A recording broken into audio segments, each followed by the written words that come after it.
This is where love is. A home for those who seek the truth and salvation. A worshiping, praying, God-seeking, and soul-winning church. Welcome to LOTN San Roque.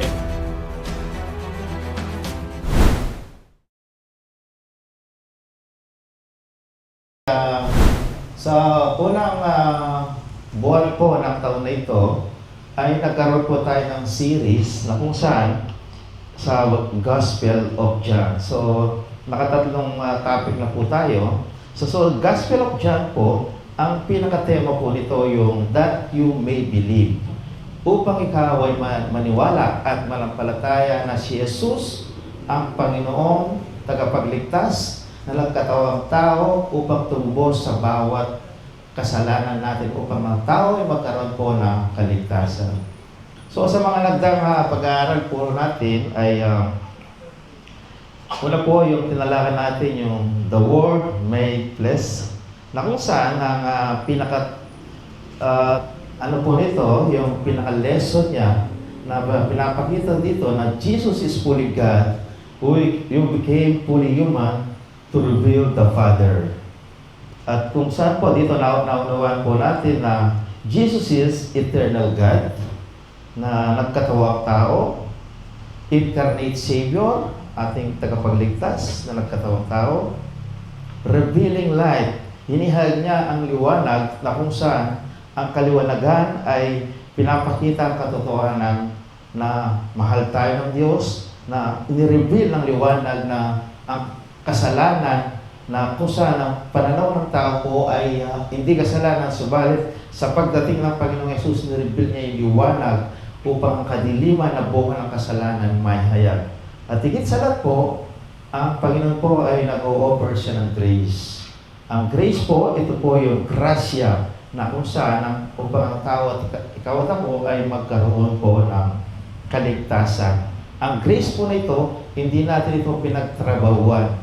Wala tayong part dito. Ito po ay grasya na binibigay ng Diyos upang ang bawat siya na sino man natatanggap ay maranasan niya ang buhay na ipinangako ng Panginoong Jesus. So, sa second lesson naman po ay tinalakay natin yung Behold, the Lamb of God. Dito po ay tinalakay natin na ang kasalanan po ay nangangailangan ng paghahandog. Isang paghahandog na perpekto na kung saan sa Old Testament po, mga inihandog po nila yung mga hayop na kung saan ito po ay tumatakip lamang sa kasalanan. Subalit sa pagdating po ng Panginoong Yesus, na kung saan siya po ay dumating bilang perpektong handog. Kaya nga po siya nagkatawang tao upang siya ang mamatay na handog upang ang tao ay magkaroon po ng kaligtasan. Amen po, bakit siya nagkatawang tao? Sapagkat si Kristo ay Diyos, hindi pwedeng mamatay ang Diyos. Kaya siya nagkatawang tao upang ang kanyang pagiging tao ay ito po ay magiging handog upang magkaroon ng kaligtasan ang bawat isa. At dito po ay naunawaan po natin na si Jesus take away the sin of the world through His sacrifice. Sa pamamagitan ng sakripisyo po ni Jesus, ay natubos ang bawat isa sa kasalanan. To see Jesus not just a God, but as our Savior, ang ating tagapagligtas. So sa lesson 3 naman po, ay tinalakay po natin yung born again, the new birth. So dito po ay pinaluwanag po na ang salitang born again, hindi po ito isang reliyon, kundi isang relasyon na kung saan ito po nagpapasimula sa isang tao na tumanggap sa Panginoon bilang kanyang Panginoon at tagapagligtas. Dumarating sa kanya ang born again experience na kung saan nagkakaroon siya ng new birth, magpapasimula sa kanyang spiritual journey bilang isang mananampalataya. Dito po ay naunawaan natin, eternal life comes to spiritual rebirth by faith in Christ alone. So sa umaga pong ito, ang ating pong tatalakayin ay the new birth, Jesus called to Nicodemus and to us. At ang ating pong Bible text, hindi ko na po siya babasahin sapagkat siya po ay napakahaba. Sa John 3:1-21, Subalit sa mga pagtalakay po ng ating pag-aaral ay madadaanan po natin yung mga teksto na ginamit na reference po rito. So dito po sa John chapter 3 po, ito po yung encounter po ni Nicodemus. Sino po ba si Nicodemus during that time na panahon po ng ating Panginoong Jesus? Who is Nicodemus? Sabi po sa John 3:1-21, isa po siyang Pariseo. He belonged to a strict Jewish group known for carefully keeping the law of Moses. Siya po ay kabilang sa mga Jewish group during that time ng Panginoong Jesus na sila po ay very strict sa pagtupad po ng kautusan na binigay ng Diyos sa yung tinatawag po nilang law of Moses. Pangalawa po, a ruler of Jews. Kagaya po dito, isa siyang miyembro ng Sanhedrin. Ang Sanhedrin po, that time, ito po yung highest Jewish ruling council. Sila po yung nagro-rule sa Jewish people during that time ng panahon Jesus. Na kung saan, siya po ay siyang influential, edukado, at respetadong tao. So, ibig sabihin po, hindi ito basta-basta itong si Nicodemus. Isa po siyang tao na kung saan sa kapanahunan po nila ay ginagalang po isang tao na edukado. Ano pa po ang pagkakilala ng description po ng Bible kay Nicodemus? A teacher of Israel. Kasi po, even ang Panginoong Jesus, in-address niya si Nicodemus na ni-recognize niya yung religious authority ni Nicodemus. So, in short po, Nicodemus po, siya yung nagre-represent ng mga best Jewish religious leadership during that time. Morally, theologically, siya po ay trained and socially powerful. Siguro kung yun ang sukatan ng kaligtasan, ay masasabi ni Nicodemo na siya ay isang taong sure na ligtas na. So, subalit sa kaibuturan ng kanyang puso, alam na mayroong bagay na emptiness sa kanyang puso. Sapagkat kahit kailan po ang relihiyon ay hindi makakapagligtas sa tao. Amen po? Kaya nga po, pumunta siya kay Jesus. Base po dito sa ating teksto sa John chapter 3. Siya po ay sikretong pumunta kay Jesus isang gabi. Why? Kasi po ang mga Pariseo, ito po yung mga nagpe-persecute sa Panginoong Jesus during that time ng kanyang ministry dito sa lupa. Pero ito pong si Nicodemus, bagamat siya isang miyembro po ng mga Pariseo, miyembro siya ng ruler of the Jews, isa siyang teacher ng Israel, sa kaibuturan ng kanyang puso ay meron siyang hinahanap. Gagaya po natin, kahit makamit ng tao ang lahat ng bagay sa mundo ito, sa kaibuturan ng kanyang puso, walang satisfaction, meron siyang hinahanap na makakapuno ng kanyang buhay. Amen po? So, kaya nga, nung pumunta po siya sa Panginoong Jesus, ay nagkaroon sila ng conversation. Ito pong edukado, ito pong respetadong tao, isang panahon, isang gabi siya pumunta sa Panginoong Jesus.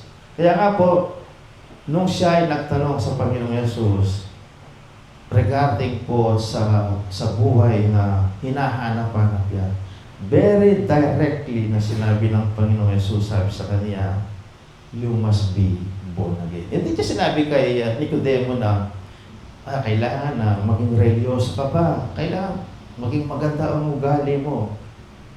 Pero directly sinabi ng Panginoon, alam ng Panginoong Jesus, ang laman ng puso ng tao nito na lumapit sa Kanya, yung kakulangan na hinahanap niya. At directly sinabi ng Panginoon, you must be born again. Remember po, pwede kang religyoso, but still you are lost. Amen po? John chapter 3 verse 1. Sabi po rito, basahin po natin. There was a man named Nicodemus, a Jewish religious leader who was a Pharisee. After dark, one evening, he came to speak Jesus. Rabbi, he said, we all know that God has sent you to teach us. Your miraculous signs are evidence that God is with you. So dito po, makikita po natin kay Nicodemus na bagamat siya ay isang matalino, edukadong tao, ay naroon yung humbleness sa kanya. Yung mga kasama niya pong Pariseo, sila po ay patuloy at nagpe-persecute sa Panginoon. Subalit siya, nagpakumbaba siya, inamin niya na mayroong bagay na kulang sa kanyang buhay. Kaya nga po, alam niya yung mga sign na ginagawa, yung mga ministry na ginagawa ng Panginoong Yesus, ito po'y nagpapakilala na siya ay sinugo ng Diyos Ama. Sabi niya rito, your miraculous sign are evidence that God is with you. Amen po? Makikita po natin, the religious man is spiritually darkness. Itong si Nicodemo, bagamat siya reliyosong tao, pero siya ay spiritually nasa kadiliman ng kanyang buhay. Ang tanong po dyan, bakit pumunta siya gabi? Di ba, pwede naman magtanong to. Pero may tayo bengi. Why? Kasi po, takot siya sa public exposure. Ano sasabihin sa kanya kapag nakita na itong Pariseo na, kasi po during that time po, mababa ang tingin nila sa Panginoong Hesus. Rejected po ang Panginoong Hesus. Hindi nila tinatanggap na bilang tagapagligtas. Until lang po, hindi tanggap ng bansang Israel na si Jesus ang pinangakong tagapagligtas. So dito po, makikita natin itong religious man na ito na si Nicodemus ay spiritually darkness. Maging siya man po ay aminado siya. Kinilala niya sa kanyang sarili. Pumunta siya sa gabi. Unang-una po ay yung takot niya sa public exposure. Kaya kapanahonan ta siguro nung, ay, magatay niyo kayong gaway. Nanong sabihan na po, pagsistida ko. Di po ba? Minsan, ayaw natin magdala ng Bible. Sa bagay, wala nang nagdadalang Bible ngayon, puro application apps na sa cellphone. Kaya nga sabi ng Bible, wala nang maidadailan ng tao na hindi niya narinig ang mabuting balita. Hindi niya nabasa ang mabuting balita. Amen po, accessible na lahat. So, pumunta po siya sa gabi. Ito po ay symbolism of darkness. Kasi po, ang night is spiritually assertive. Walang katiyakan po. Naunawaan niya na incomplete ang kanyang understanding regarding sa kalalagayan niya ito bilang isang reliyosong tao. Amen po, maraming tao na lumalapit sa mga ng Jesus na silent, subalit sa kaibuturan na lang ng puso ay alam nila na ang Panginoong Jesus ang makakapunod po. Remember po, religion gave Nicodemus knowledge but not light. Itong si Nicodemus po, na Bible character natin sa umagang ito, isa po siyang knowledgeable na tao. Isang reliyosong tao.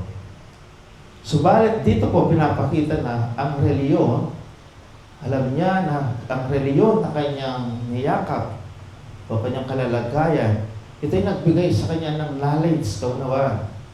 Subalit, hindi ng buhay na ipinangako ng Panginoon. So umagang ito po mga kapatid, narito po tayo, naririnig natin ang mabuting balita. Binibigyan tayo ng Diyos upang maunawaan natin kung paano itong reliyosong tao na ito ay binigyan ng Diyos ng pagkakataon. Ganyan din po sa atin, binibigyan niya tayo ng pagkakataon. Sa verse 3 po, ng chapter 3, ito po yung conversation nila. Sabi ng Panginoong Yesus, unless one is born again, he cannot see the kingdom of God. Maliban ang isang tao ay ipanganak na muli, hindi niya makita o mararating ang kaharian ng Diyos. The non-negotiable requirements. Ito po yung hindi negotiable po ang kaligtasan, mga kapatid. Ang word na unless po rito, ito po ay isang conditional na kung saan para makita mo ang kaharian ng Diyos, upang makarating ka sa kaharian ng Diyos, kailangan mong mag-born again. Maipanganak na muli. Amen po? Ang salitang unless po, ang ibig niyang sabihin, except it or if not. So, dito po maunawaan po natin na hindi mo makakamit ang isang bagay unless na gawin mo yung hinihingi niya. Dito po yung word na unless one is born again, he cannot see the kingdom of God. Hanggat ang isang tao hindi pinapanganak na muli, hindi niya makikita ang karya ng Diyos. Siguro po, may mga ngilan rito, ano ba yung born again experience? Ang salitang born again po, ang lahat po kasi ng tao dahil sa kasalanan ay na mayroon tayong manang kasalanan. Ito po yung kasalanan ginawa ni Adan at Eva. At dahil dyan, ang tao po ay subject na nawalay sa Panginoon. Siya po ay forever na mawawalay sa Panginoon. Dahil sa kasalanan. O, man kung gusto tripart being, body, soul, and spirit. So, yung ating spirito po ay hiwalay sa Diyos. Kaya nga po dumating ang Panginoong Yesus, siyang tumubos ng kasalanan natin. Kasi po sabi ng Banal na Kasulatan, ang kabayaran ng kasalanan ay kamatayan. Kaya nga si Jesus ang naging representative natin na namatay sa krus upang bayaran ang kasalanan. Kaya nga po, sa sandaling tinanggap mo ang ginawang sakripisyo ni Jesus sa krus ng Kalbaryo, dumarating po yung kaligtasan at sa sandaling tinanggap mo ang kaligtasan ng born again ang espiritu mo. Na ipapanganak muli ang iyong espiritu. Nagkakaroon ulit siya ng ugnayan sa totoong Diyos. Amen po? Nagkakaroon ng koneksyon. Gusto mo nang manalangin. Gusto mo nang matay sa gawain. Gusto mo nang magbasa ng Bible. Kasi naipanganak muli ang iyong espiritu. Nagkaroon ka ulit ng connection sa pinanggagalingan ng buhay. Walang iba kundi ang Diyos. So dito po, tandaan natin, good reputation cannot replace new birth. Si Nicodemus po, ang kanyang reputasyon during that time ay mataas po. Subalit, nagpakumbaba siya.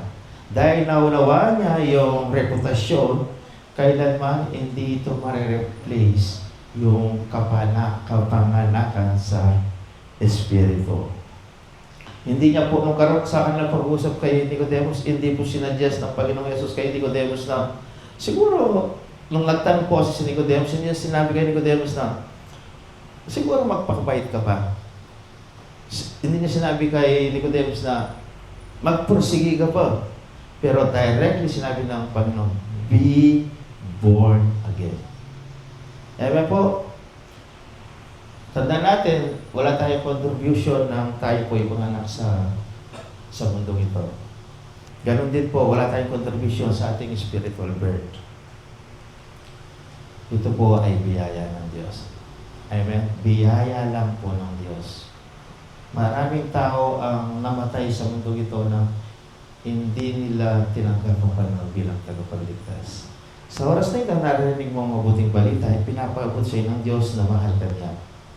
Ano man ang kalalagayan mo, ano man ang nakaraan mo, maging sino ka man, sabi ng Panginoon sa kanyang salita, mahal kita. Mahal ka ng Diyos. Amen po, handa kang patawarin ng Diyos, ano man ang nagawa mo pagkakasala. Tandaan po natin, ang katotohanan po ng gospel, ng mabuting balita, ang pagiging Kristiyano po, hindi ito self-improvement. Ito po ay spiritual resurrection. Muling pagkabuhay ng espiritu na nawalay dahil sa kasalanan. Verse 4 po. Sabi ni Nicodemus sa Panginoong Yesus, "What do you mean?" exclaimed Nicodemus. "How can an old man go back to his mother's womb and be born again?" Ang understanding po ni Nicodemus, nung sabihin ng Panginoon, be born again, ang understanding niya, physical. Subalit ang sinasabi ng Panginoong Yesus ay spiritual. Kaya nga po, meron ditong the misunderstood statement. Sa conversation po ng Panginoong Yesus at saka niya Nicodemus, sinabi ng Panginoong Yesus, be born again. Ang understanding po ni Nicodemus ay physical. Kaya nga po, Ang sagot niya rito, very literal po. Sabi niya, how can an old man go back into his mother's womb and be born again? Subalit, dahil sa biyaya ng Panginoon, ipinaunawa po ng Panginoon ito sa kanya. Amen po? Ang kaligtasan po kasi, kagaya ng binanggit ko, ito po ay biyaya. Grasya lang ng Diyos. Hindi ka pwedeng magkaroon ng kaligtasan na hiwalay ayon sa ginawa ng Diyos, ng Panginoong Yesus. Imposible po yan. Hindi mo pwedeng iligtas ang sarili mo sa pamamagitan ng mga pamamaraan, magpakabanal, magpakabait ka, upang ikaw ay maligtas. Hindi po. Ang isang tao po na tumanggap sa Panginoong Yesus bilang Panginoon at tagapagligtas, ang pagiging mabuting tao, ang pagiging mabait, ito'y bunga lang po ng kaligtasan. Ito po yung bunga ng kaligtasan, yung kabaitan, paggawa ng mabuti, pagiging mabuting tao. Ito po yung bunga ng kaligtasan. Hindi po pwede yung pamamaraan ng tao na magpapakabait ako upang makarating ako sa lahat. Hindi po. Sabi ng Panginoon Jesus, I am the way, the truth, and the life. No one can come to the Father except through me. Ako ang daan, ang katotohanan at ang buhay, sabi ng Panginoon Jesus. Walang makakapunta sa Ama kundi sa pamamagitan ko. Kaya nga po, ang pagiging mabait na hiwalay sa Diyos, ito po ay hindi magdadala tao sa kaligtasan. Ang isang tao mabait na hiwalay sa Panginoon, kapag nagalit siya, talaga grabe yung galit. Subalit ang isang tao na tumanggap sa Panginoon, meron siyang grasya na galing sa Diyos, naroon ang kahinahunan kahit sa kabila ng mga sitwasyon na napakahirap po. Religion often misunderstood grace. Ito po yung sinasabi ko. Minsan, ang reliyon po ay mali ang pagkaunawa niya sa grace ng Panginoon. Amen? Ang grasya po ng Panginoon, hindi po ito base sa reliyon. Ang grasya po ng Panginoon ay galing base sa sakripisyong ginawa ng Panginoong Yesus. Tandaan po natin, the new birth is not physical, it is spiritual. Ito po ay spiritual. Ang binabanggit po ng Panginoong Yesus dito. Ang bagong kapanganakan na sinabi ng Panginoon niya, be born again, hindi po ito physical. Ito ay spiritual. John 3:5-8, sabi po ito, Jesus replied, dun sa tanong po ni Nicodemus kanina pinasa natin teksto, na sabi niya, paano may papanganak muli ang isang tao? Kung matanda na siya, siya po ba yung makakapasok pa sa sipupunan ng kanyang ina? Dito po, sagot ng Panginoong Yesus. Jesus replied, I assure you, no one can enter the kingdom of God without being born of water and the Spirit. Human can reproduce only human life, but the Holy Spirit gives birth to spiritual life. So don't be surprised when I say you must be born again. The wind blows whenever it wants, just as you can hear the wind but cannot tell where it comes from or where it's going. So you cannot explain how people are born of the Spirit. Dito po ay maunawaan po natin na hindi po base sa ritual. Ang sinasabi po dito yung cleansing and renewal po. Di po ba? Ang pagkakaroon po ng born again experience, ito po ay nagdadala sa tao sa pagbabago. Kung paano po na ang hangin ay tayo naman nakakit. Pero yung effect na akakita mo, undeniable po. Di po po ang mamangin, red tanaman, pepeperan. Makanyan mo rin po red ang taong tinanggap kung Jesus bilang Panginoon na tagapagligtas, akakit namin ng pangbahay pepeperan. Undeniable po itong effect na itang tao, totoong tinanggap kang Jesus bilang Panginoon at tagapagligtas. The spiritual transformation po na binabanggit dito, ito po yun. Pangalawa po, dahil sa kalalagayan ng tao, nagkaroon ng heavenly solution for an earthly problem. Ang problema po ng tao ay hiwalay siya sa Diyos, hindi niya kayang ligtas ang kanyang sarili. Kaya nga po, makikita na ang titin dito, sabi po rito sa verse 9 hanggang 15. How are this impossible? Nicodemus asked. Jesus replied, you are a respected Jewish teacher, and yet you don't understand these things. I assure you, we tell what we know and have seen, and yet you won't believe our testimony. But if you believe me when I tell you about earthly things, how can you possibly believe if I tell you about heavenly things? Sabi niya po rito, no one has ever got to heaven and returned, but the Son of Man has come down from heaven. Verse 14 po, and as Moses lifted up the bronze snake on a pole in the wilderness, so the Son of Man must be lifted up, so that everyone who believes in Him will have eternal life. So dito po, ang sinasabi po ng Biblia na ang tao po kasi, to see is to believe. Ganun po ang tao, di po ba? Sa Panginoon po, believe and you will see. Kailangan po manampalataya ka upang makita mo muna. Kaya nga po, binanggit po dito sa conversation po ng Panginoong Yesus na during that time po sa Old Testament, ang mga Israelita ay dumanas po sila ng dahil sa kanilang kasalanan ay sila po ay along the wilderness po nagkaroon ng salot. At ang salot na yan, maraming snake po ang dumating dahil sa kasalanan at sila po ay tutok dalawang at mamamatay na dalawang remete. Kaya ginawa yung solusyon ni Lord during that time sa pamamagitan ni Moses na magkaroon po ng isang pole na snake nasa isang pole at sino man tumingin doon, hindi siya mamamatay.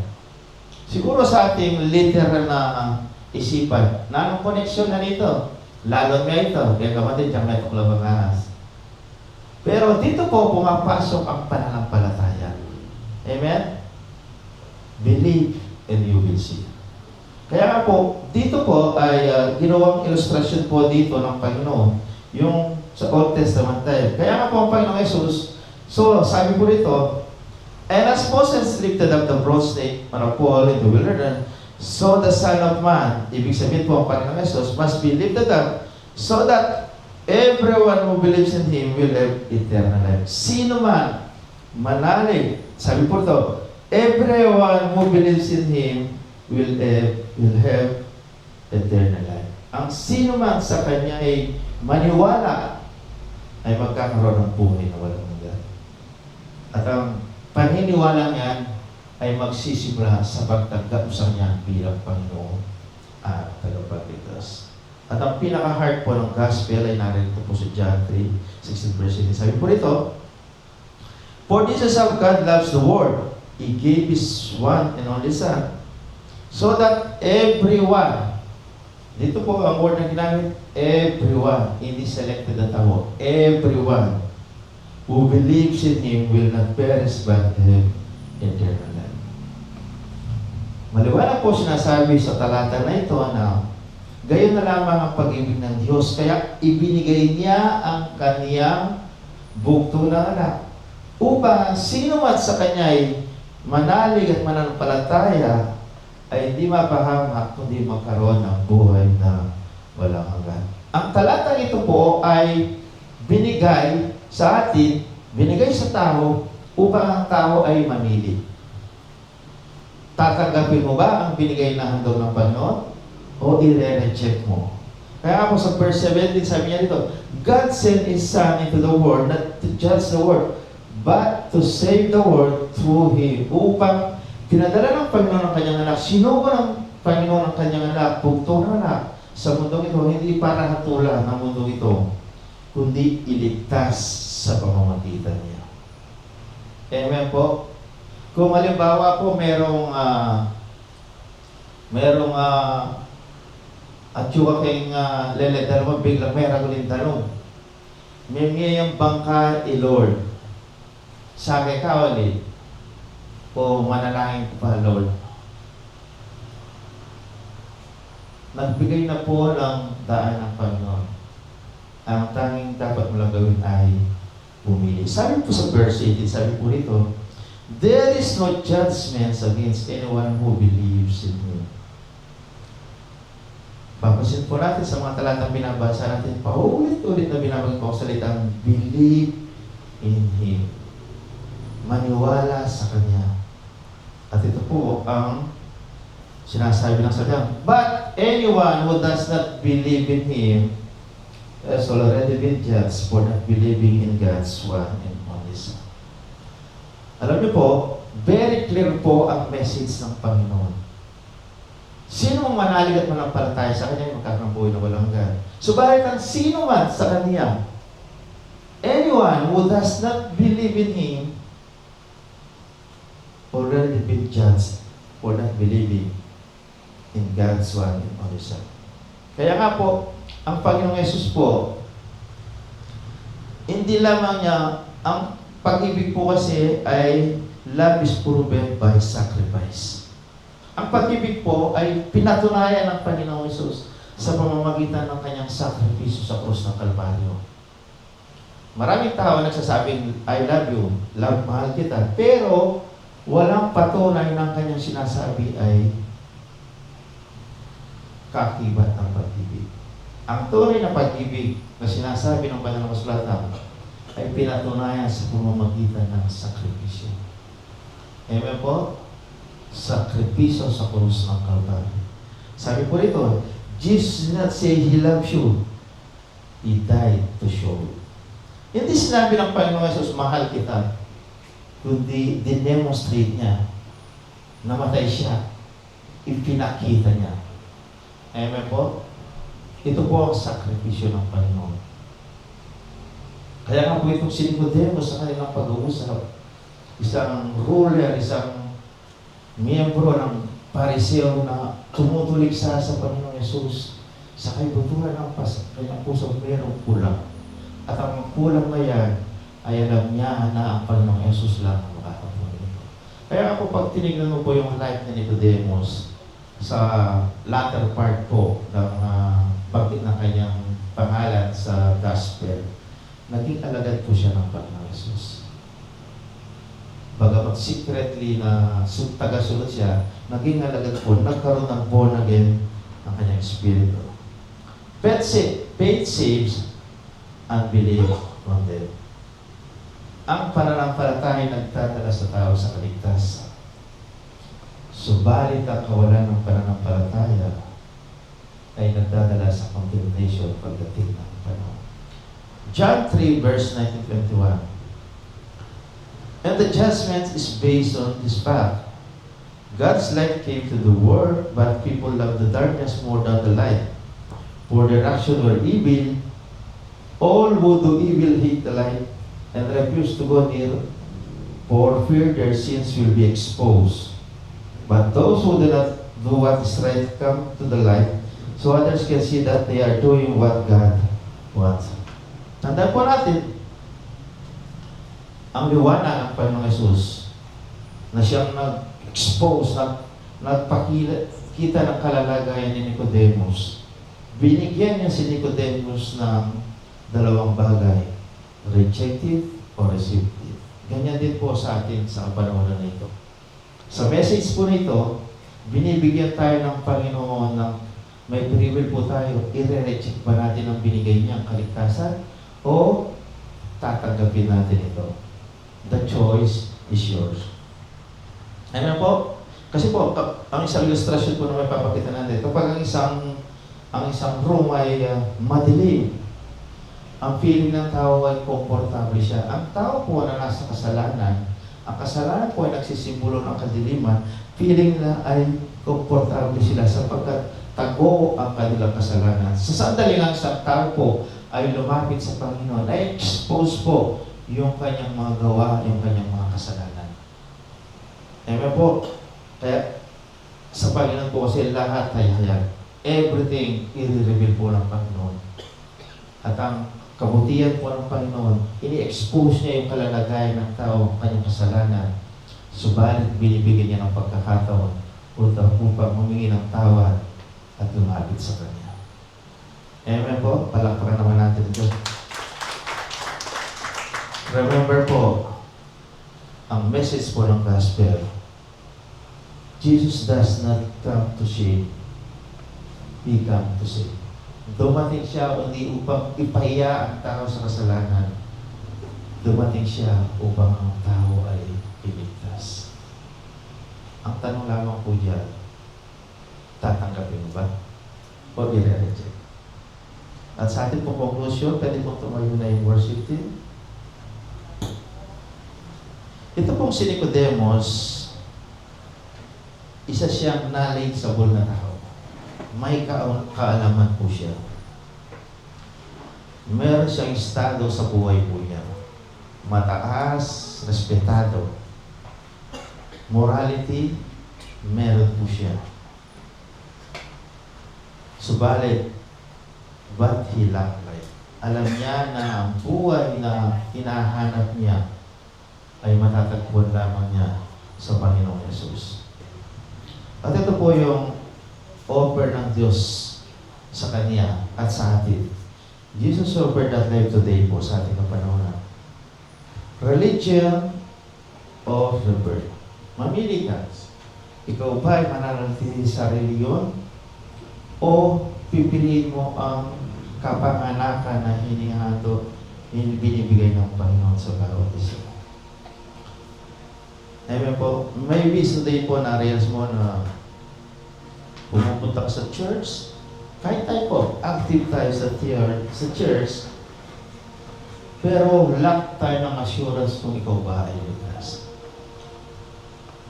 Pwede kang active every Sunday, present every Sunday, pero anong assurance mo na ikaw ay ligtas? Ang taong tunay na ligtas ay naroon ang pagbabago ng buhay. At magsisimula ang pagbabago ng buhay kapag tutong tinanggap mo ang Panginoon Yesus bilang Panginoon at tagapagligtas. Po pwedeng marami kang alam sa Bible story, subalit hindi mo kilala si Kristo. Pwedeng mabait ka, pero walang pagbabago sa puso mo. Kaya sabi ng Panginoon kay Nicodemus sa kanilang conversation, you must be born again. Remember po, not by works, not by religion, but by faith alone, in Christ alone. At kung gusto mo po magkaroon ng maranasan mo ang buhay na ito, ang iniingi po ng banal na kasulatan, aminin mo na ikaw ay magkasalanan.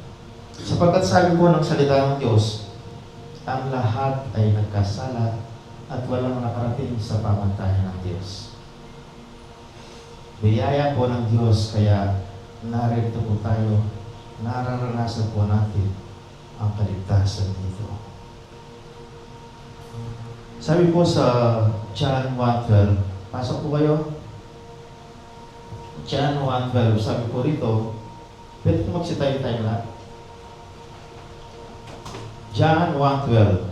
Sabi po rito, subalit ang lahat ng tumanggap at sumampalataya sa Kanya ay binigyan niya ng karapatang maging anak ng Diyos. Ang tanong lamang po dito sa atin sa oras na ito, ikaw tinatanggap mo ang Panginoong Yesus at sumasampalataya sa Kanya. Sabi ng Kanyang salita, ang lahat ng tumanggap at sumampalataya sa Kanya ay binigyan niya ng karapatang maging anak ng Diyos. Hallelujah. You will reverie with a melody. You surround me with a song of deliverance from my enemies, till all my fears are gone. I'm no longer slave to fear. I am a child God. I'm no longer a slave to fear. I am a child of God.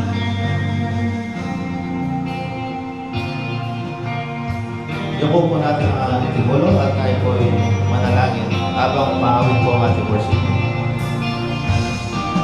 From my mother's womb, you have chosen me.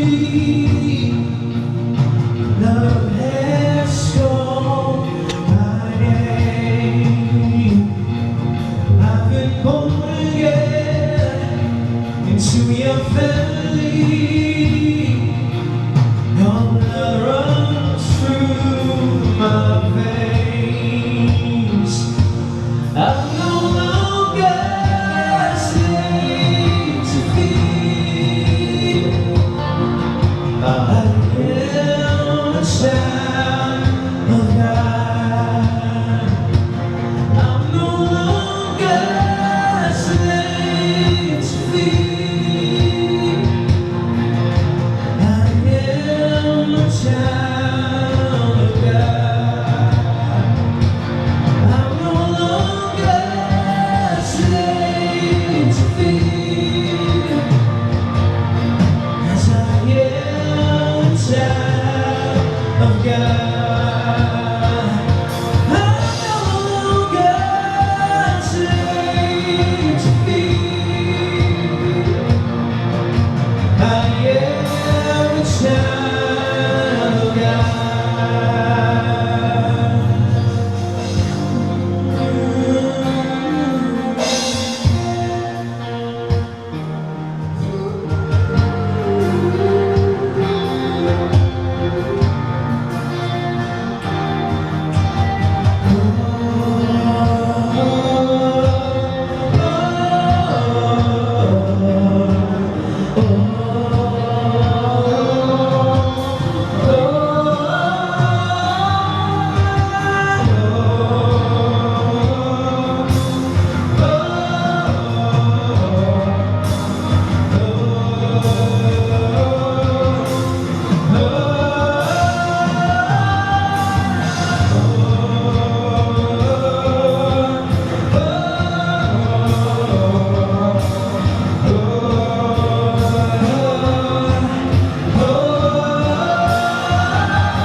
You speak the season, you walk right through. My feet switch round in perfect love. You rescue me and I'll stand and sing. I am a child of God. You split the season, you walk right through. My feet switch round in perfect love. You rescue me and I'll stand and sing. I am a child of God. I am a child of God. I am a child. Yes, I am a child of God. I am a child of God. I am a child of God. I am a child of God. I am a child of God. I am a child of God. I am a child of God. I am a child of God. I'm no longer a slave to fear. I am a child of God. I'm no longer a slave to fear. I am a child of God. I'm no longer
Panginoon, sa umaga po ito ay hindi ka sure kung ikaw ba ay ligtas o hindi. Sabi ng salita ng Diyos sa John 1:12, subalit ang lahat ng tumanggap at sumampalataya sa Kanya ay binigyan niya ng karapatang maging mga anak ng Diyos. Ito po ay ino-offer ng Diyos sa lahat ng tao. Hindi niya tinitignan kung sino ka, anong nagawa ang pagkakasala, kundi ino-offer niya po ito dahil sa laki ng pag-ibig niya sa bawat isa. Ang kaligtasan po ay individual. Ito po ay personal na desisyon ng bawat isa sa atin. Kaya sa umagang ito, nais kong sumunod ka sa isang maikling panalangin ng pagtanggap ng assurance ng iyong kaligtasan. Panalangin ng pagkilala mo na ikaw ay makasalanan. Pagkilala mo na nangangailangan ka ng tagapagligtas. Pagkilala mo na ipinako si Jesus sa krus ng Kalbaryo upang tubusin ang iyong pagkakasala. Manampalataya ka na sapat ang ginawa ng Panginoon Jesus. Sumunod ka sa isang maikling panalangin na gawin mong personal. Hallelujah. Sabihin mo, Panginoong Jesus, ako po'y lumalapit sa iyo sa oras na ito. Naunawaan ko ang kaligtasan ginawa mo sa krus ng Kalbaryo. Tinatanggap kita bilang aking Panginoon at tagapagligtas. Patawarin mo ako sa lahat kong nagawang pagkukulang at pagkakasala mula noon hanggang ngayon. Mula sa araw na ito, ikaw na ang aking Panginoon at tagapagligtas. Sinusuko ko sa iyo ang aking buhay. Ipinagkakatiwala ko ito sa iyo. Mula ngayon, pag-arihin mo na ito. Amen. Panginoon, sa umaga pong ito, salamat sa iyong mensahe mo na patuloy na naghahandog ng kaligtasan. Patuloy na nagpapaalala ng daan ng kaligtasan ay isa sa iyo lamang. At ito po ay magsisimula sa pagtanggap sa iyo hanggang magpapatuloy sa isang kapanganakan espiritual. At ang kapanganakan na ito, Diyos, nagdadala sa tao sa pagbabago. Salamat po, Ama, at sa umagang ito, i-bless mo pong lahat ng naririto at paniniwalaan namin, Lord. Ito po ang isang journey na magtatapos hanggang sa pagdating namin sa kabilang buhay sa piling mo. Salamat po, Ama. Ito po ang panalangin namin sa pangalan po ng Panginoon Jesus. Amen. This is where love is. A home for those who seek the truth and salvation. A worshiping, praying, God-seeking, and soul-winning church. Welcome to LOTN San Roque.